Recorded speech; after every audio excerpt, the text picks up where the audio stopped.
For this exercise, you're going to build a windowed aggregation. All the required parts of the code have been added. Your focus is writing the windowed aggregation.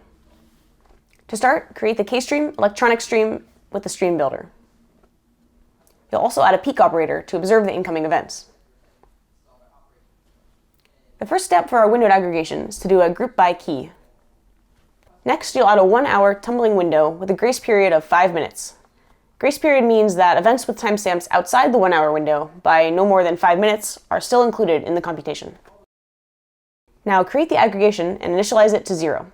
Next, add the Aggregator Implementation, which calculates a running sum of electronic purchase events. Then you'll need to add surdays for the types in the aggregation. These are used by the state store. Next, you'll add a key part of this process, suppressing all updates until the window closes. This results in a single final result for the windowed aggregation.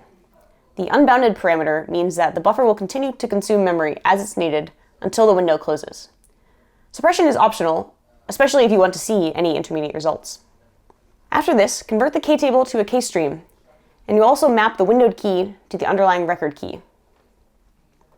Finally, add a peek to view the final result, and a to operator to write the results to a topic.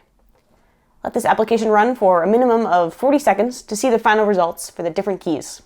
Note the example uses simulated timestamps, so the results are approximate to what you'd see in production.